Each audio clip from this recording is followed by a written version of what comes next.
Hello chess friends and welcome to Jozarov's chess channel and welcome to the round 4 of the FideChess.com Grand Swiss tournament in 2019 in the Isle of Man. So we are continuing to follow this very strong tournament. As I mentioned in my previous videos, we have 154 players playing, and we have really one of the best chess tournaments in 2019. So as always, I'm gonna publish the game that I think is the game of the day, and today I wanted to show you a great gameplay by Levon Aronian against Samuel Sevian. So, but before we analyze the game, let's see now the current standings in this very nice tournament. So you see we have Wang Hao, Fabiano Caruana, and Luke McShane with 3.5 points out of the possible 4, so it's a great result so far for Fabi. Also he's playing very good chess in this tournament. And we have also very nice, we have Nikita Vigutov is also maybe a surprise, and Alexander Grishuk is also very high. We see on the 12th place, and on the 13th place we have Sergei Karyakin and Levon Aronian. So we have really the top grandmasters battling. You see there's only one half of the point between these players, so we'll see a dynamic tournament, I think, in the continuation. So let's jump to the game. Levon Aronian against Samuel Sevian. Levon Aronian wants in this 2800 club, so really a top grandmaster against Samuel Sevian. Samuel Sevian, the youngest US grandmaster, so of course he deserves also all of respect. And let's see now the game and what happens. So we have here d4 by Levon Aronian, so Levon Aronian with the white pieces, and knight on f6 by Samuel Sevian. We have c4 and now e6, knight on f3, the counter Nimzo Indian. As I always like to explain, I'm repeating myself, sorry, but I always like to explain you this counter Nimzo Indian setup. After the potential bishop on b4, we can play something like knight from b to d2 or similar ideas, because white doesn't have any more this spinning idea, and also this positional idea of trading off maybe this bishop for the knight, and then creating double pawns and some weaknesses in white's position. So this is now the most often played game, I think, when we play the first move d4.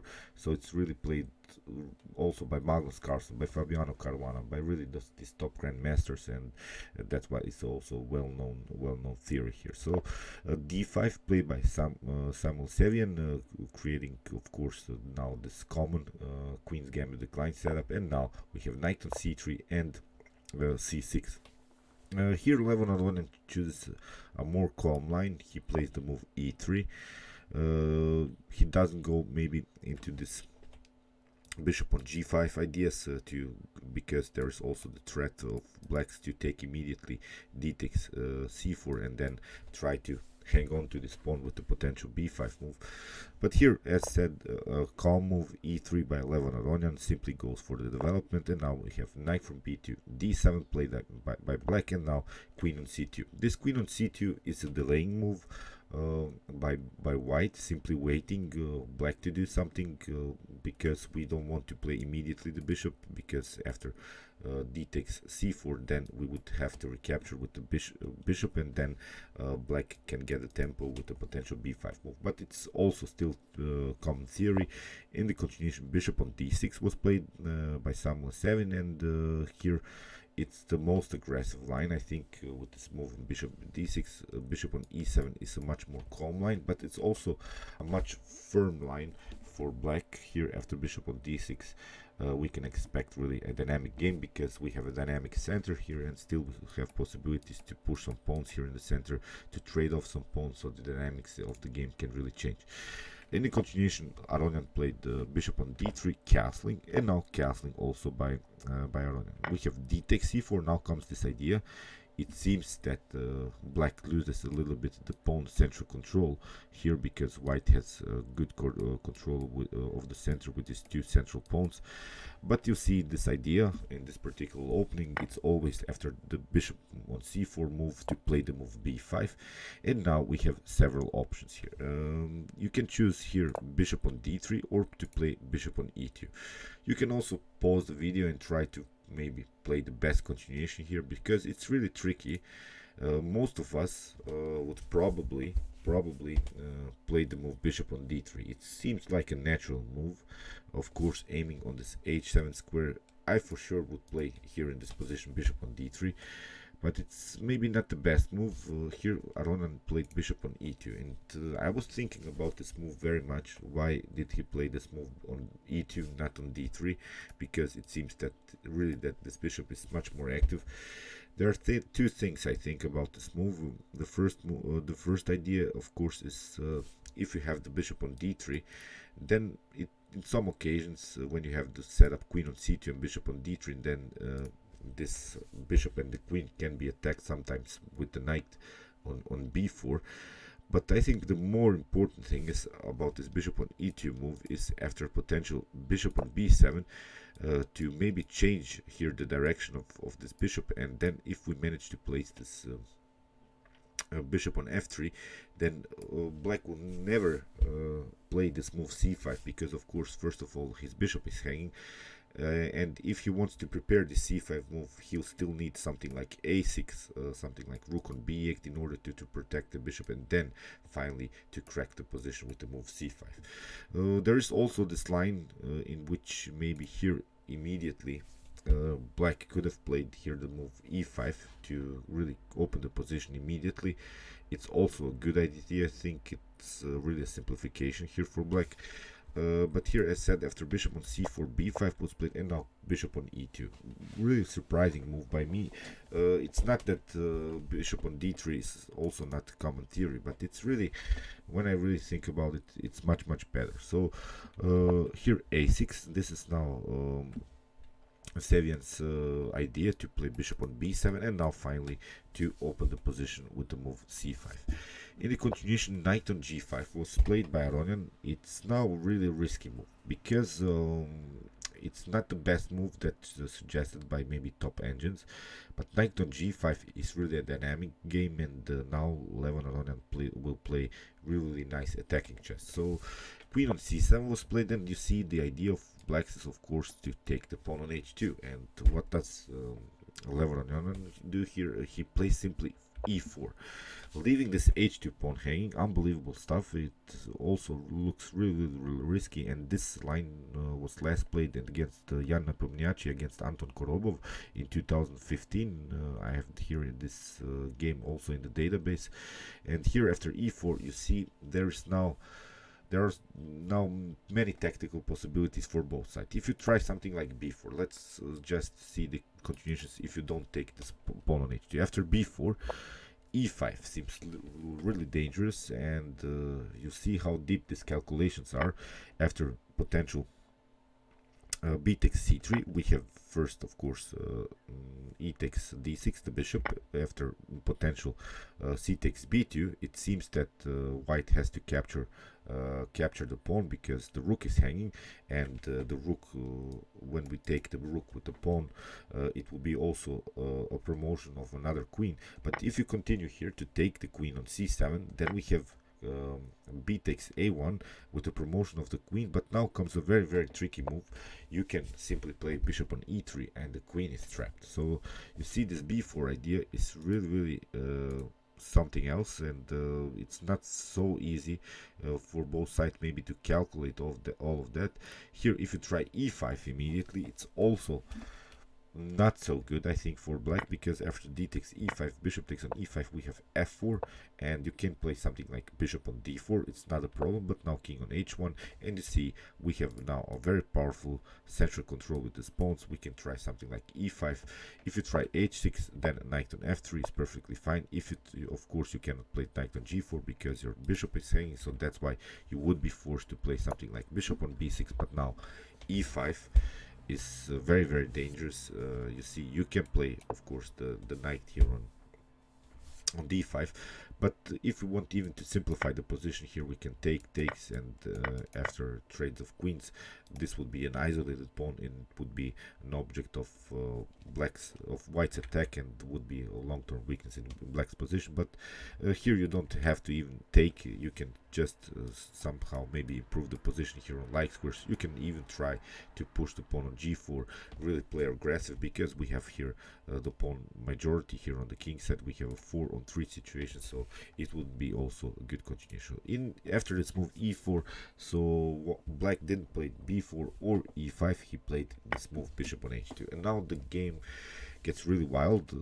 Here king on h1 had to be played, of course, and now c5, which is the best move, also suggested by the top engines, but you see now the problems. The bishop is a little bit loose, and here Aronian uses this moment immediately and attacks the knight on f6. Here we have d takes c takes d4 with a counter attack against white's king, and now we have first e takes f6, and now you have to take the knight with the knight, the pawn on f6, because we have also some checkmate threats here on h7. So that's why here knight takes on f6 was played, and now f4. Very nice move here by Levon Aronian. It's trapping the bishop because white is already a piece up, so of course black can always take the knight, but it's not a problem after potential d takes c3. We can always take the bishop, and you see you cannot take anymore the pawn because the queen is hanging. So here Levon Aronian played on a very nice counter pin here. Of course he cannot move the knight is lost anyway, but here after f4 really this bishop is endangered. That's why here Samuel Sevian played bishop on g3, and now comes also a very nice idea by Levon Aronian. Rook on f3 was played. In this position, if you try something like h6, it's also not so dangerous, I think, because we have knight on e4. After maybe something like knight on d5, we can simply take again the bishop, and you can take the pawn, of course, but after b takes on c3, white is continuing the game with one piece up. So as said, after f3, bishop on g3, and now rook on f3 played by Aronian, which is also a very powerful idea, because bishop on e1 was played. Of course the bishop is hanging, and now comes bishop on d3. You see this h7 weakness is too much to handle now for black. Black has problems, that's why h6 had to be played. But now knight on h7, you see Levon Aronian sneaks really in with this knight, and here after knight takes on h7 we have bishop takes on h7 with a check, king on h8, and now Levon Aronian unpins his knight, which is the main tactical motif here. Here he can continue the game. He doesn't lose the knight, and here after knight on e2 the queens were off the board, and now Levon Aronian is simply continuing the game with one piece up. Black has 3 extra pawns for the piece, but still I think this is really playable for white. And you see now how Levon Aronian will continue to attack with these minor pieces and get use of these pieces, not relying so much on this pawn that black has here. So bishop on b7 was played finally. Black developed this light square bishop. It's a little bit too late, I think, in the continuation, because rook on f1 with an attack against the bishop. Here rook on c8, the counter attack against the light square bishop. Bishop on d3, bishop on h4, and now bishop on e2. You see these bishops are really centralized. They're having good diagonals. Basically what we want to do is maybe to a little bit improve the position of the knight. We have also the possibilities maybe to take the knight on d4, but not immediately, because there are some threats, of course, here on the d file. You don't want, of course, to have 3 minor pieces on the same file, because then they can also be an object of your opponent's attack. So after bishop on d5, b3 was played. So this is now simple. These are really now simple moves for Levon Aronian to find. Here after b3, bishop on e7 was played, and this is now the idea of blacks to play bishop on a3, not allowing white to compete here with this black's rook on the c file. So that's why rook on d1 was first placed. We have bishop on a3, and now bishop on c1. Levon Aronian is searching here for simplifications. We have bishop on b4, bishop on b2, and now bishop on c3. Knight takes on c3. We have d takes c3, and now bishop on a3. We have a counter attack against the black rook, so that's why rook on d8 had to be played. But now rook from a to c1, and you see now all of white's pieces are really on the best square. So the idea of whites here is to battle somehow against these pawns. our main idea is to grab some pawns now. It's just about saving the situation. You have to take some pawns if possible, of course, too, and if you manage to do that, then white has, of course, a completely winning endgame here. So that's why bishop on b7 here was played, also improving the position of the bishop, creating also sort of a pin here against white's rook. Here bishop on b4 was played, now rook on d4, and now bishop on c3. Finally Levon Aronian grabs the pawn, but also black can take here the pawn on f4. We have king on g1, very important move, you'll see in the continuation, because you have to play in an endgame also with your king. The king needs improvement here. Here bishop on rook on g4 was played, and now bishop on f1. We don't want to lose, of course, this pawn, not immediately at least. So if we do that, if we lose this g2 pawn, then we have really an annoying pawn storm of this 4 pawns, and even with the bishop pair, I think it would be something that white can handle in the continuation. So king on g8, here we have bishop on e1. Aronian is simply searching for simplifications. Rook takes on c1, rook on d4, and now rook on b7. Very important to get the rook on the 7th rank. Now combined with these two bishops, we have really some attacking possibilities. The main target is now this f7, which is the main weakness in black's position. Bishop on d5, we have bishop on e2, bishop on e4, bishop on h5, and now you see f6 was played, but now bishop on f7, and here after bishop on e6, this is now really a completely winning position for white, because now finally white has his pawn.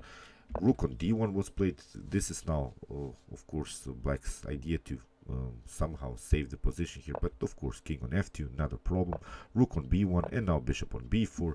Now the idea is simply to place the knight on f8 and take also this g7 pawn. So rook on b2 was played, king on e3, and you see you cannot take this bishop on g2, the pawn with the bishop on g2, because then you get this king on f8 and you don't have checks. That's the problem, you cannot check your opponent's king. So this king is perfectly fine here on e3.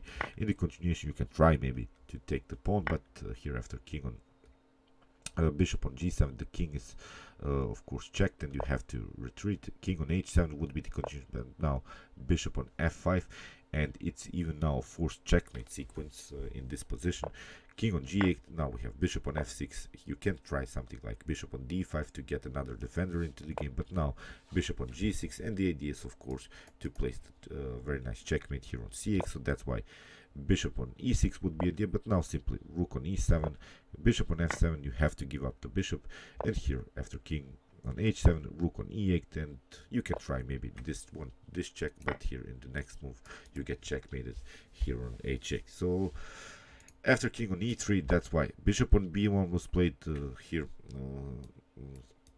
black tried to take the pawn here with the bishop on a2, but it's again another problem. Here g4 was played, and in this position Samuel Sevian resigned, because let's see a possible continuation after something like rook on c2. It's not a problem, because you see this very good activity of these bishops, because the bishops are not allowing black to do some perpetual checks or similar ideas. The idea would be just to stay on the 7th rank, also with the counter attack against this pawn on a6. Let's see, rook on c1 can be played, but now king on d4. If you try something like king on d1, king on c3, just to hide a little bit, and here after rook on e1, we could take here the pawn on a6. If you try something like bishop takes on a2, then you see bishop on f5 is very dangerous. Now again we have some dangerous checkmate threats here also on 8th rank. So as said, here in the position after g4, in this position black resigned. Okay, I think it was really a great game played by Levon Aronian. Great opening preparation. This knight on g4, g5 idea really surprised me. It was really a great attack, trapping the bishop like this, and playing against this h7 weakness. I think it was a very, very nice game. As said, we'll follow to this very nice tournament. You can also suggest me some games that you think should be on this list of the best chess games of this tournament. I'll try to publish them. You can really send me your suggestions in the description below, and we'll see what will happen now in the continuation of the tournament. As said, Caruana is really now maybe the main favorite to win this tournament. He's playing very, very active. Magnus Carlsen has his troubles. I think he's not playing his best chess in this tournament. Maybe he's hiding his preparations. I don't know what's going on, but he hasn't lost the game so far, and he still has also chances because we have still 7 rounds to go, and as said, we'll see what will happen. Okay, I hope you enjoyed this game. Meanwhile, you can watch my other commented chess games with some more Levon Aronian, Hikaru Nakamura, Magnus Carlsen, and these types of games. And you can also watch my best chess games of all time if you want to see the best chess games that have been ever played in chess history. And you can also subscribe to my channel. Thanks you for watching, and chess is the best, of course.